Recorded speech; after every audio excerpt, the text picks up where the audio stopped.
Peaches for hours. Snakes in the sky. Pitter-patter raindrops. Wonka why. Coronas. Family. No retreat, no surrender. Trish, the spirit of the sea. I recommend Pleasant. Manda's Movie Club, Manda's Movie Club, Manda's Movie Club. Featuring Dan. Manda's Movie Club, Manda's Movie Club. Manda's Movie Club. Featuring Dan. Yeah. Hi, it's Hi. me, Manda. And it's me, Dan, This is Manda's Movie Club. featuring Dan. Today we have some treats for you, I think. What do we say? I would say some are treats, others are less treat-like. Let's introduce the audience to Like Mike in the same way you did when you found it for 50 cents in the op shop to me. Manda, you gotta watch this movie. It's got little Bow Wow, it's got that kid from Jerry Maguire, basketball, yeah. And it also features Boris Chestnut. No way you were that enthusiastic in the op shop. Well, you were like, Manda, it's a really fun movie. You've got to see it. Have you ever seen it? You've got to see it. I remember enjoying how bad it was, even when I was like 13 years I feel old. like the emphasis wasn't on how bad it was. I needed to convince you to watch it because you've got to watch Like Mike. I think everyone should experience Like Mike.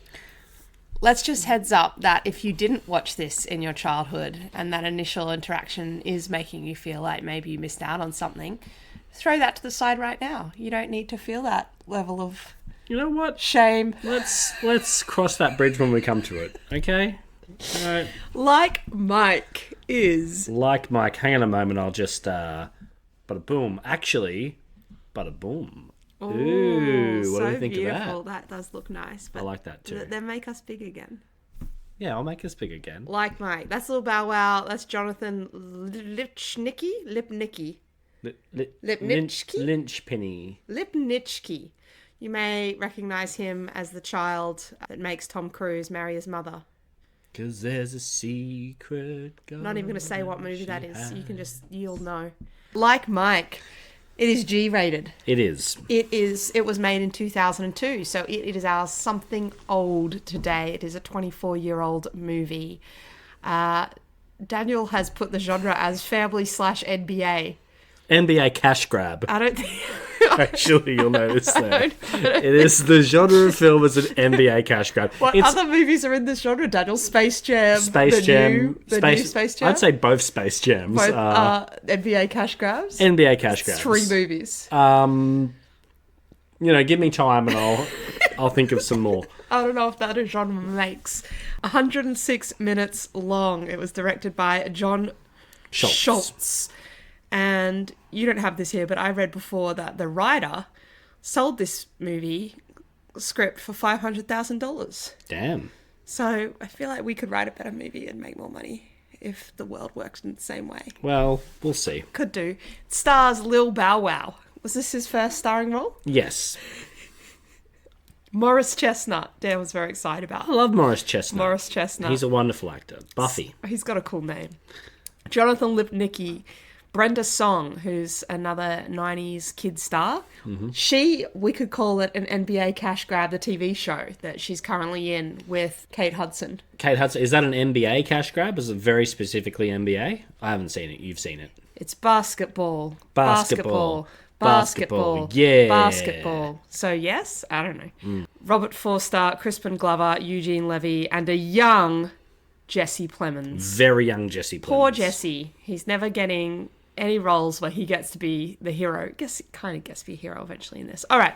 This movie, the plot, Like Mike, tells the story of Lil Calvin Cambridge, an orphaned child who very magically comes upon an old pair of shoes that used to belong to Michael Jordan.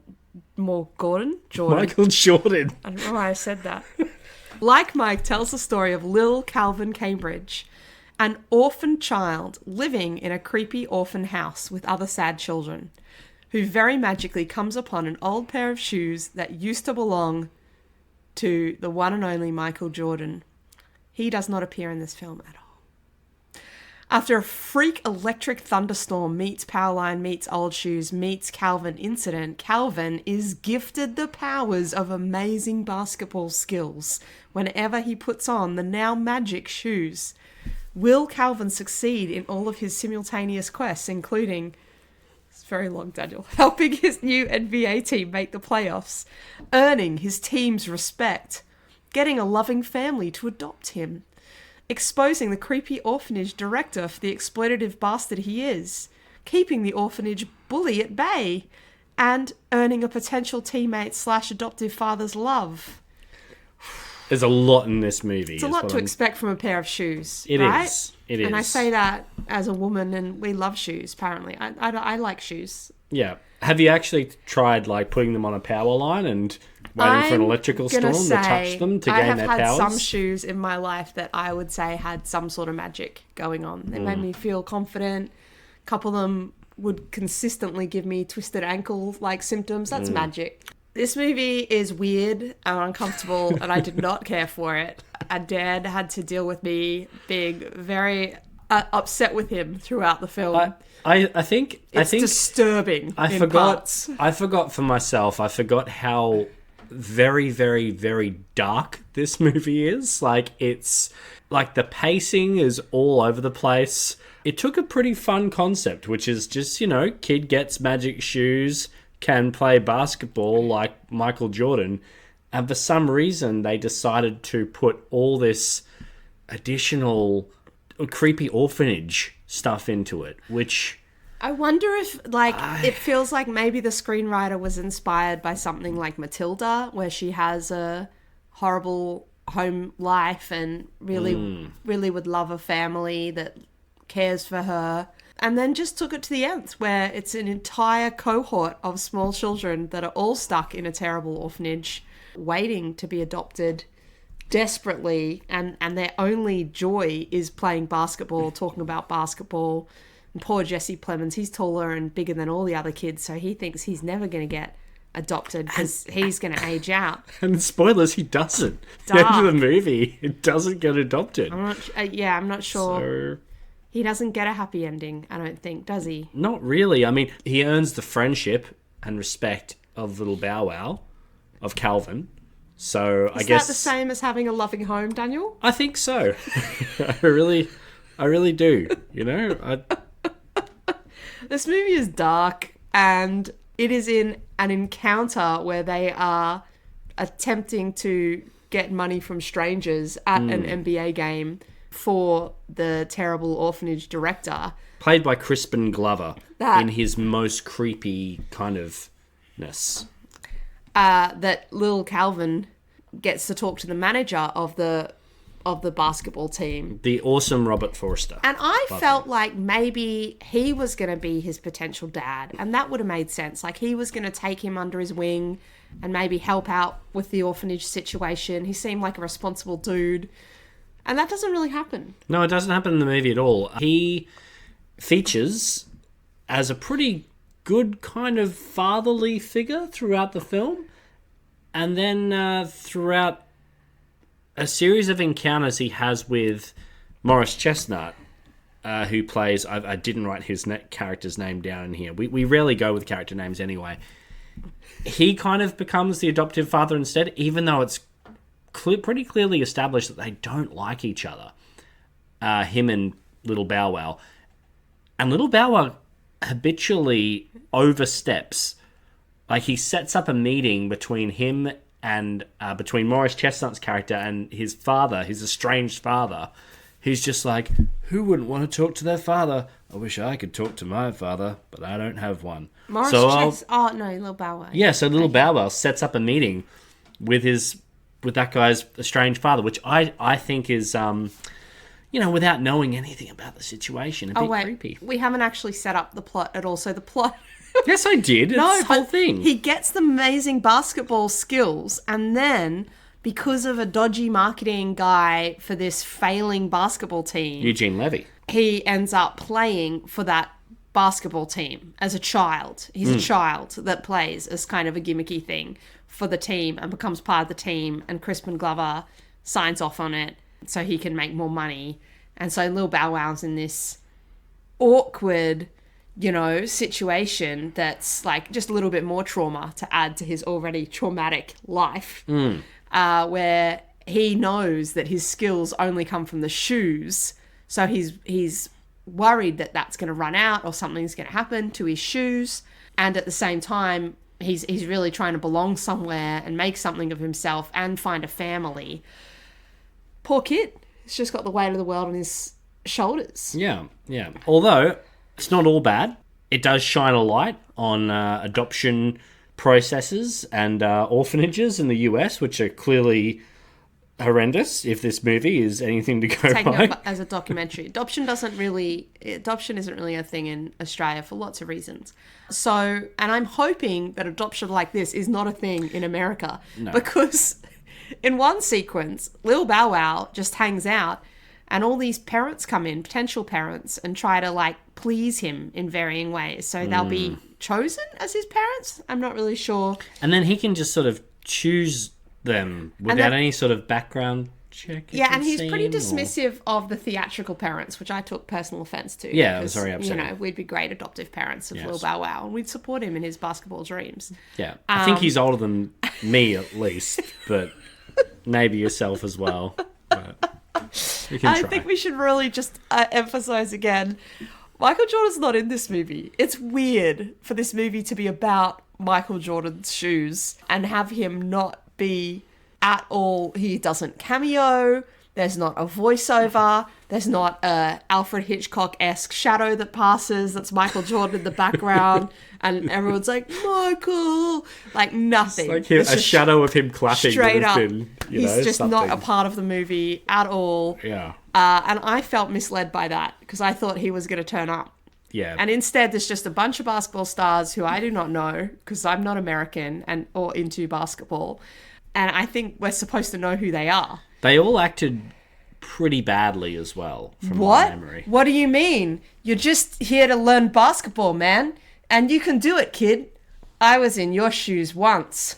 I will say that this film, though, did kickstart a pretty big phenomenon known as 2-for-1 Orphan Day. Yes. If you didn't know about 2-for-1 Orphan Day, it's when you, as a pretty irresponsible young adult in an international sports team, not a super stable career for child rearing, who just mainly exists with kids either annoyed by them because they're cramping your sex life or playing kind of weird, let's paint my house with large things of paint and each other games. You turn up to adopt a kid and then they say, hey, it's 2-for-1 Orphan Day. And then you get 2 kids. That's what happens. This movie's crap. Let's talk about Goat. Go. Goat in French. Par les artistes qui ont failli. I think it's in Spanish. That was perfect Spanish what I just said there. So it is a new film. And I'm just going to call it that Goat is the exact same movie as Like Mike. It is the same movie. Pretty much. But in animated form with a goat. Let's run through how it's the same movie. First, what do we have? We have a down and out kid who's orphaned. Orphan. He's also an orphan. He's also an orphan. Yeah, so it is. Jennifer Hudson, his mum, is dead. Yeah. Yep. She's dead. He doesn't have a family. He's living with a family of gerbils. He's just got like a ragtag group of friends and acquaintances, just kind of living their poor life.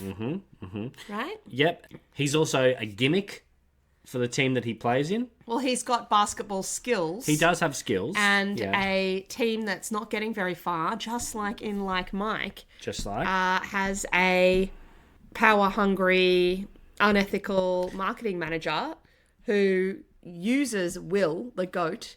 And it also features a character that at first does not care for said goat, but in time learns to love him.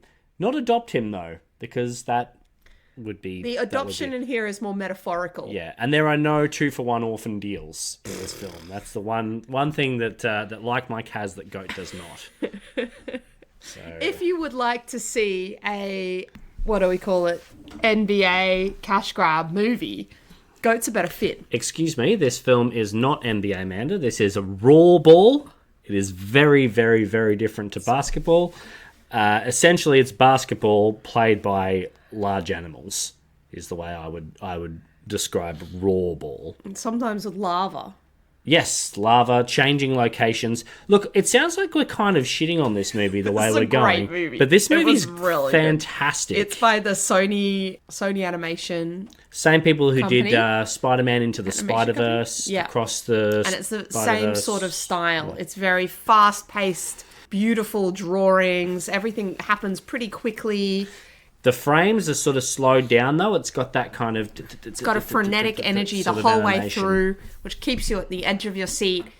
But it's gorgeous, you know? When I said before they're kind of living their poor lives, like they're kind of in a different part of town. It's a bit more run down, but it's covered in like trees and vines and it feels alive in that way. And it's the colours and the detail is gorgeous. It's a gorgeous movie to watch. And it's very easy, I think, to get swept up with Will's story. Yeah. In a way that I wasn't swept up with the plight of the orphan. Which maybe I'm just a bad person. The orphan has a name, Manda. His name was Calvin. I'm just a terrible human being that did not care for all the orphans. I don't know. I did care for them, but it's just a jarring.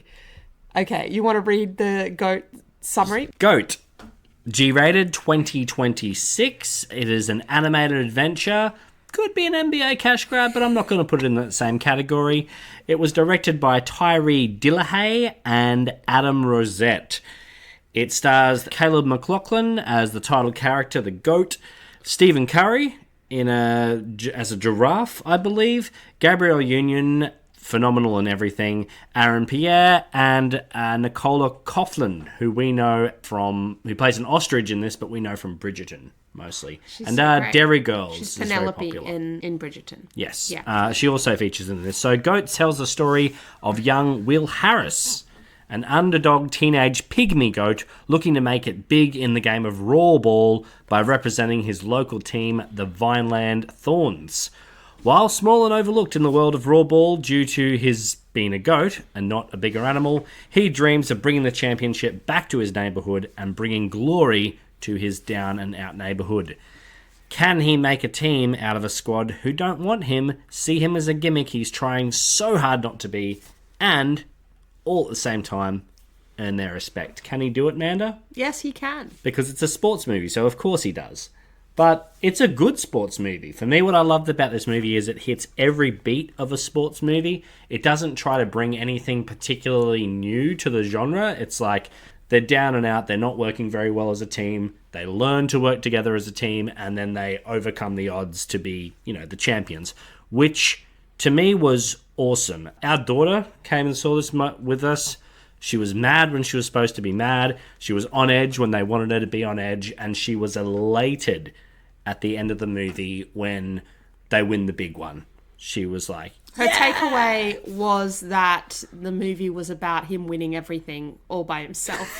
So, but that could be more on her being 4 than the screenwriter's efforts, because I thought it was pretty clear that everyone worked together to achieve their goals. But we can't blame her. She's a 4-year-old film goer. I wouldn't say sport or NBA cash grabs are my favorite genre of film. But having said that, I have seen a lot of sports films, and I agree. I thought it was really, the animation style suits the pacing of this film. We talked about Like Mike before, not having good pacing. Well, we just kind of shat on Like Mike, but it had terrible pacing. There were like long sequences where not much really happened, or there was like basketball happening or weird conversations on the side.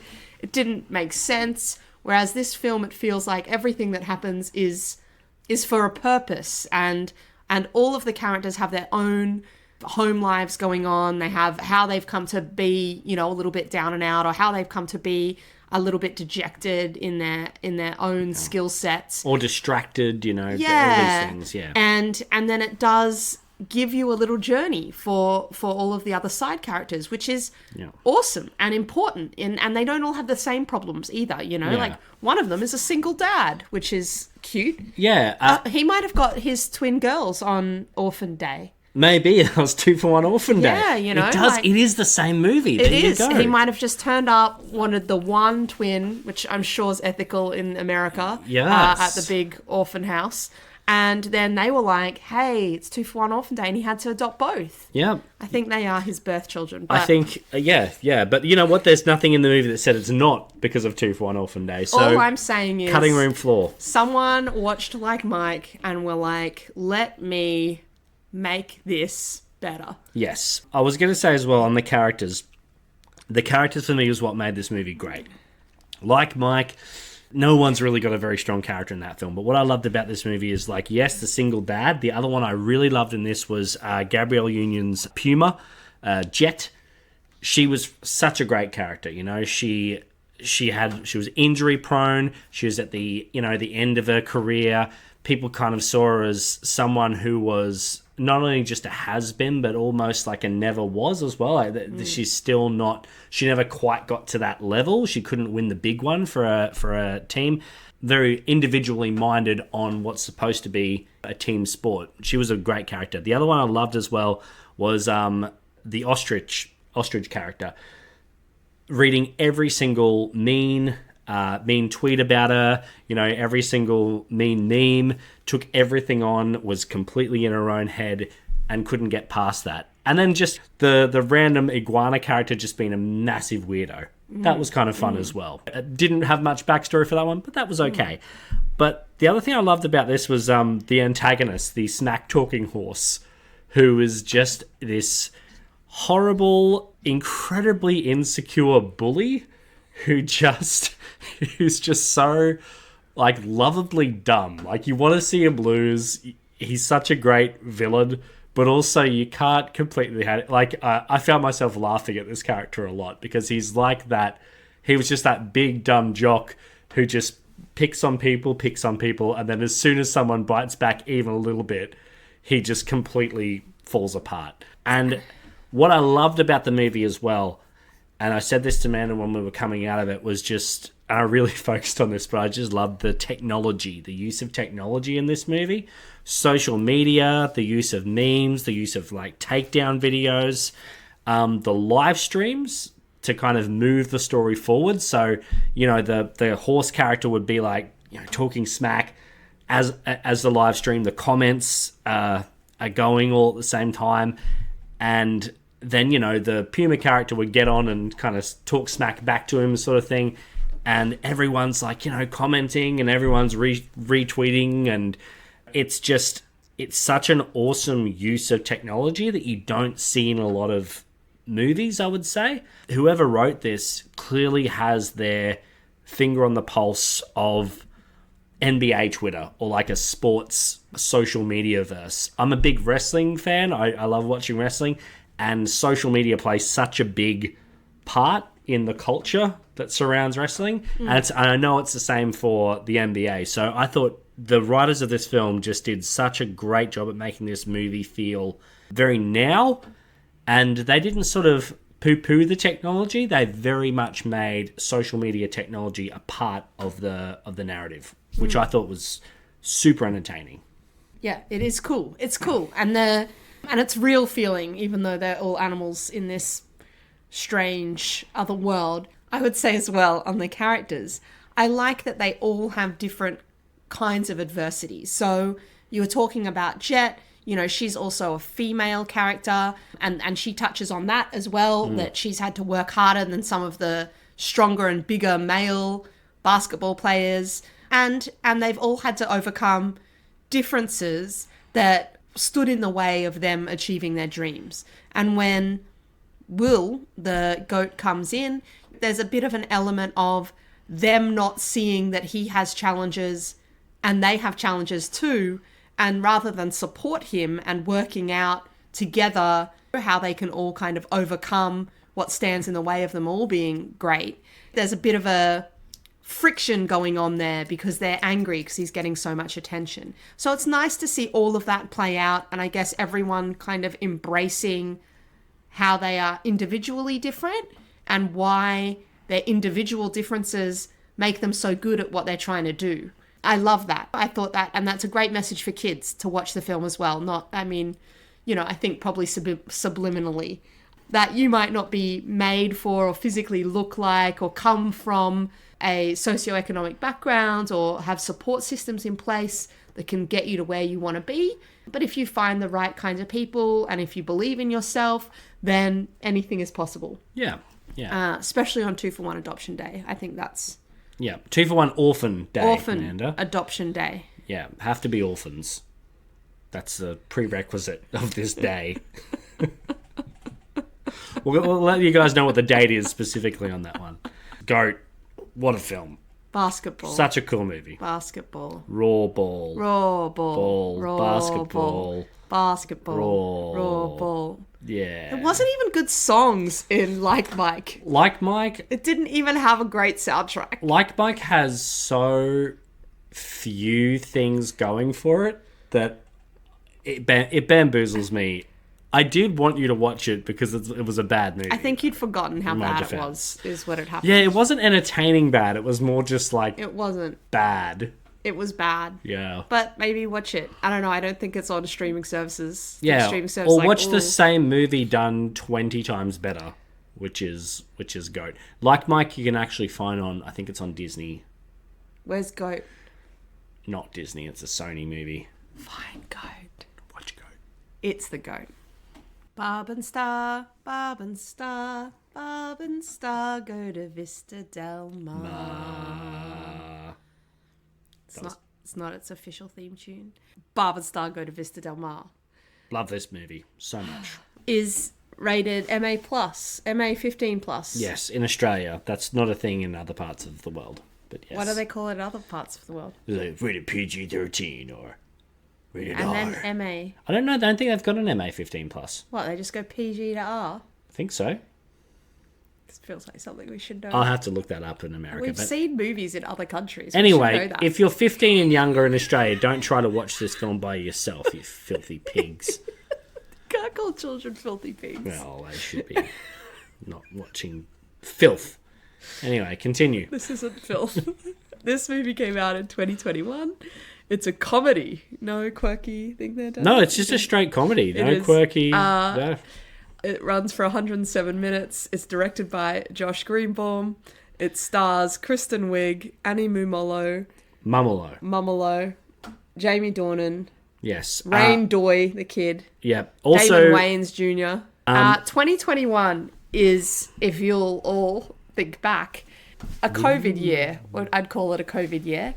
Yes, we were still stuck in the house for a small part of 2021, I believe, in Melbourne. Yeah. Is when we experienced this movie. Yes, and what a joy. What a joy to find this movie during that period of time, because this movie is a joy. Let me read you the synopsis of this movie. Barb and Star Goes to Vista Del Mar is the dream buddy holiday rom-com adventure movie of the century. With their cushy jobs at the furniture store pulled out from under them. See what I did there? I see what you did there. Two single heroines with a flair for fashion, fun, and long-winded whimsical banter embark on a holiday to Vista Del Mar, Florida, to re-find their shimmer. Along the way, they meet a handsome stranger, Edgar, sent there on a secret evil mission by his unrequited love to avenge the town for bullying her in her youth. Oh. Right. Are they avenging the town or taking revenge on the town? She's taking out revenge. Yes. She's playing out. Playing out her revenge on the town. She's not avenging the town, though. Continue. Why did you pull that up earlier? I didn't notice it earlier. Just I'm trying sorry. to embarrass me on camera. Yes. Anyway, she's taking out some revenge. Taking out some revenge? She wants him to act out a revenge plot. On the town. She has an evil plot. Yes. On the town. Because of their bullying of her in her youth. Can their friendship save the town, withstand a furtive fling, and will they reignite their shimmer? I look forward to editing a large chunk of that synopsis. You can leave it. It's fine. Manda, this film came at the best time, I think. Like you said, it was COVID. There was so much stuff. I remember constantly. It was like an election year in America, and we're not going to get into that. But what I really liked about this movie is its complete apolitical silliness during a time where I felt like there was lots of comedies that were dramedies, which are my least favorite type of movie. Pick a fucking lane. Dan doesn't like dramedies. Oh, they drive me nuts. It's Judd Apatow. It's just like, oh, it's all funny. It's all funny. Is it? Everyone's got cancer. Wow, Dan, don't be such a dramedy queen about it. I know, right? They're either dramedies, or they're gross out comedies, or they're just like really cringe political. Like everything had to have like a political kind of like to it. So many comedies had that political meanness. There is no smugness in this movie. Yeah, it's not a smug movie. It is just whimsy and weird and quirky. It's silly. And well written. So we didn't say before, but this movie was written by Kristen Wiig and Annie Momolo, who also wrote Bridesmaids. And this is a better movie, though. In this one, Annie Momolo took the other main role, and she's awesome. She's really great in it. And this movie, on first watch, I think, rocketed to like my top 10, top 20. We rewatched it within the week. Yeah. You said, like, do you want to watch this movie again? I'm like, yes. Actually. And we just rewatched it for the podcast, and I would say that's like 7 or 8 because we have forced other people. We have, yes, we have. This is a no retreat, no surrender level of film for us, where we do strap our friends and family to the couch and make them watch it. We give them snacks and stuff, like it's cool. Toilet breaks occasionally. This movie's very well written. When we were rewatching it, sometimes comedies are annoying to me, and especially TV comedies, because there aren't jokes. Where are the jokes? There's not really a joke in there, or there's kind of like situational, cringy things going on. Well, there's lots of gags. Or there's gags, or it's like, I'm just a bit whimsical. Ooh, and that's Quirky. supposed to be comedic. Yeah. It's not for me, and I laugh at a lot of things, so it's, I don't think it's hard to make me laugh. But this movie has a lot of actual setups that pay off throughout the movie. There's early setups that then pay off later on. There's recurring kind of side characters that we come back to. There's actual jokes, and the two main characters are so well envisioned. They're like middle-aged ladies that have been best friends for a long time. They're both single. One of them is widowed, and the other one, her husband left her for another woman. So they're really like kind of in sync with each other. They're like a best friendship that everyone wishes they had. And they work together at the furniture store. Yeah. And everything in their lives is interwoven, but they're not really taking any big risks. So when their jobs become, they made redundant basically they decide to go on an adventure and I love this line. There's a line where Kristen Wiig's character, she says, all of our stories are in the past. Like all of the things that we talk about and all of our memories are in the past, and it's time for us to make ones in the now, to talk about in the future, which I think is a lovely kind of setup for a film as well, for a comedy. And then they go on this adventure to Vista Del Mar. We should mention this movie is a bit of a musical. It's not a musical. It's got musical. It's got some songs in it. Yeah, it's funny because it's like they don't use it as a way, except in only one instance with Jamie Dornan, which is amazing, where he kind of breaks into song to kind of go over his feelings and all that. Other than that, it's not a traditional musical, but there are songs in it and they're really fun. Yeah, not to the point of Dan's dislike of dramedy, but I'm not super into surprise musicals. I think I've had too many people in my life who thought I was the sort of person that would like to be sung intently to. That it makes me uncomfortable. It makes me uncomfortable to suddenly be in a situation where I'm being sung intently to. Serenaded, Manda. Serenaded. It's sometimes it wasn't a serenade. It was just I was there. I don't know. It's not, I don't like it. I don't like being surprised by it. I like to know in advance it's going to happen so I can mentally prepare my face. The musical elements of this are glorious. Yes. And I've rewound that Edgar scene. So Jamie Dornan, if you thought that Jamie Dornan's range was limited to being a Mr. Grey sexy BDSM rich man that can get away with stuff because he's rich in that series of films. And a man. Rich and a man. Yes. And white man. That's convenient. Who's handsome. Things are pretty good for us. Or... See what I did there? I'm not rich. I'm not rich at all. At least you got the other two, right? Yeah. Isn't he a murderer and something else? Yeah. And Yeah, then if you there's thought that was his range. There's that weird Robin Hood movie he did. Did you ever see that? Was Jamie Foxx in it? Jamie Foxx, yeah. Jamie Foxx is Little John and Taron Egerton's Robin Hood. Yes, I saw it with you. And he's We saw it together. No, he's Will Scarlet, but becomes the sheriff of Nottingham at the end.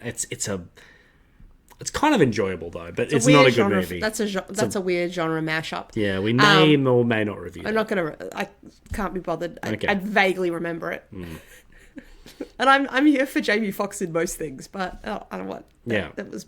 I think I was bored. Yeah. Anyway, Jamie Dornan delivers here as like a nervous, earnest man who he's really trying to please this villainess that's also played by Kristen Wiig. So she plays the main heroine of the story and the villain of the story, who is acting revenge. Taking out her revenge upon... Plotting revenge. I think that's the correct term. Oh, no, she's plotted it already. She wants to enact revenge. Yeah, but she didn't do it yet, so she's plotting it. Take vengeance on, I think is what you'd say. Take vengeance uponst. Uponst is correct, yes. He's in love with her and she's kind of coldly just using him to further her vengeance. And all he wants is, what's he call it? A real life couple. He wants to be a real life couple. That's what he wants.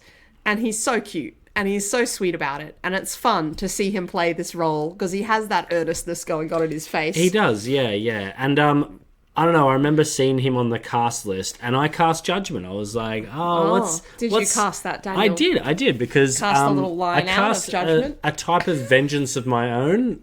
Maybe I was avenging him, I'm not sure. Is that what you were doing? Yeah. Anyway, I remember seeing him in the cast list thinking like, oh no, it's like one of those cases where like a dramatic actor is going to try to hang with the big dogs, particularly Kristen Wiig. And I tell you what, egg on my face, that man hangs. He can hang. He did a fantastic job. We don't need to kill him. You know what? Good on him. What? Egg on my face? As in like... No, we don't need to kill him. He doesn't need to hang. He can hang. Divorce. He is great. Divorce. He is great. And there's also side characters back in their hometown, which is a who's who of kind of female comedians who meet up for Talking Club. And that's like a running theme throughout. And we won't give it all away because it is fun. It's a fun running game. Is it Vanessa Bayer? Vanessa Bayer. Yeah. Vanessa She's Bayer hilarious. is like the lead Vanessa Bayer. of Talking Club. And it's great. The comedy in this is great. It's a smile throughout the whole film situation. Barb and Star, spoiler, do find their shimmer. This movie doesn't waste time in giving you like full backstories or anything like that. The opening scene not the opening scene, but the scene where we first meet Barb and Star is that riff from Man, I Feel Like a Woman plays, you know, down, Shania. that's Girl Girls, but it's Shania. And they're just like doing little movements on the couch and then just talking in little snippets to each other. And you know exactly who they are from the jump. Like, you don't need all this other extra crap. It's like, here's the setting, here's what they're talking about, here's the song, everything you need to know about them in the first minute. I love these women, and also I'm on board. Yeah. Like, I'm immediately on board. It's so lovely having middle-aged women be the key heroines of a film. And they bring it, and they've lived interesting lives, and they're quirky, and their friendship is great, and their fashions are awesome, and the colour in this film and the set design, culottes. Yeah, sorry. What would you say? Culottes? I don't know. No. I'd never heard of the word Culottes. before. They wear culottes throughout the film. Our kid calls them skorts. Skorts? Oh, yeah, skorts. Yeah. Culottes, yeah. They wear culottes. They wear matching ensembles. There's lots of fun little shops at the beach that they go to with different names. There's side characters that have little encounters with them the whole way through. It's a romp. We can put it in our romp category. It's definitely a romp, and it's one of the most colourful romps as well. Like, everything in this movie is just visually... It's so... What's the word for it? Immersive. No, kitsch. But it's like ridiculously lovably kitsch. I love it. Yeah, it's so colourful, and again, it just plays into the personality of the entire film. Like, the script, without the amount of colour that this movie has, it'd still be strong, but it wouldn't be as strong. Like, you need that level of, I would say it doesn't talk down to the main characters either. They're celebrated for their awesomeness and their kitschness. And they're naive and their peppy, upbeat personalities. Yeah. It's all celebrated. And it's a gift that Annie and Kristen have given us, and we should accept it. We should. If you come into this movie we should accept it like cats climbing a tree. You should. Shouldn't we, Daniel? If you enter this film with a cynical heart, then fuck you. Wow, Dan. We were ending on such a nice note. Just enjoy it. That's all I'm saying. Just enjoy Leave your cynicism at the door. Cast it aside. Do not take your vengeance upon this film. Your vengeance. Nicolas Cage, what do you do? You know what, Manda? I'm going to say it. He has had a wonderful career spanning several decades. That's great. But I'm afraid his career just doesn't span through that many genres. Wow, Daniel. Father, sit down. Basketball. Yeah. Basketball. Drop a beat. Boom, boom, boom, boom, boom, boom, boom, boom, boom, boom, boom, boom, boom, boom. Nic Cage, he's so thrilling, repping all the genres while others are chilling. Nic Cage, just one genre? No way. Let me run through the numbers. Drama. You want to have a cry and a little reflect? Give our Oscar winner some respect. Leaving Las Vegas, Joe. Pig, the family man, winning here since time began. Thriller, who's the killer? Snake eyes, 8mm, horror. Ah, it's Nick again. Mandy, daddy long legs, horror. Ah, he did that twice. Sci-fi, otherworldly space next. Color out of space, jujitsu. We watched it, so you don't have to. Comedy, Raising Arizona, The Weatherman, where he's a bit of a loner. Action, Gone in 60 Seconds, The Rock, Con Air, Face Off. Can Sean Archer beat the bomb clock? Kinda religious, Drive Angry, Left Behind. Nick Cage is sanctified, quirky. Yeah, that's a genre adaptation. Oscar nomination honors. Family, Croods 2, Astro Boy, Sorcerer's Apprentice, Russian Dolls Release, Epic Badness, Superhero, Ghost Rider, Kick-Ass, Spider-Man Into the Spider-Verse. Such talent on anyone else is a curse. Adventure, National Treasure, he is. And the movie's a pleasure. Romance, Loving Sure in Moonstruck, it could happen to you. Honeymoon in Vegas, True Love, he can do. Crime, The Trust, Lord of War, Matchstick Men, that one is 10 out of 10. War, Wind Talkers, Captain Corelli's mandolin, Penelope Cruz for the win. Fantasy, City of Angels, Dream Scenario, Season of the Witch, only watch that one if you're in a pinch. Buddy, Amos and Andy, guarding Tess. What's the matter, Dan? Can't you handle the unbearable weight of massive talent? Daniel Day-Lewis. What's he got? Sirius Lincoln. Dramas with snot. Nic Cage, hero or heel. All the genres making us feel. How many? Can't you count? Don't look gaunt. That's 16 genres. Nick can flaunt. Nicolas Cage, basketball. But what about sport? The Boy in Blue and Madden, coming soon. 17. Boom, boom, boom, boom, boom, boom, boom. Basketball. Yeah. Okay, I guess he does have a few genres. Bunny reviews. Manda. Like Mike, here he is. He's bouncing the ball. He's in. He's out. He's in. He's 2 for 1 Orphan Day. And they're just squished together. And we're stuck with that. That's what it is. Yeah, I'm going to say... I'm just going to hang this bunny from the power line, climb the power line electrical storm, touch it, and look at that. I have the powers of a bunny. Of a stuffed rabbit. I guess you can see at night. Now you can pick me up and use Eat me a lot of to carrots, review. make tiny pellet poo just around the house. That's what I can do. In my shoes, probably, like that bunny we lived with that one time. Yeah. I look forward to it, Daniel. And yet, still, it will be a better script than Like Mike. So you become the power of a bunny. We could write that, and we could sell it for more than $500,000. Let's get 501,000. No retreat. No, that's right. How would you put a bunny review on Goat? Goat is a bunny. It's bouncing. It's bouncing the ball around. It's a slam dunk, and it's hanging off the net of the basket. And then it's like so cozy in that basket, just being cool. It's just being cool and ready. Very nice. This one is going to go along. Keep your bunny in there. Dribble, dribble, dribble. Boom. Boo. Blah. Because it's still 2 for 1 Orphan Day.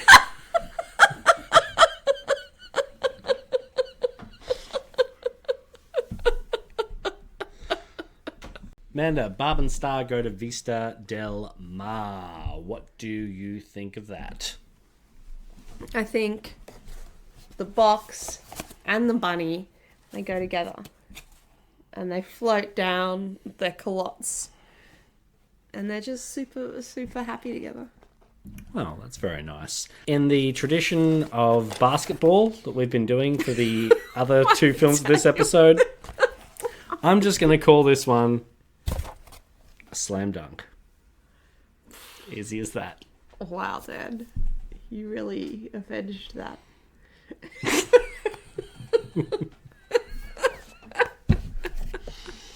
Love and marriage.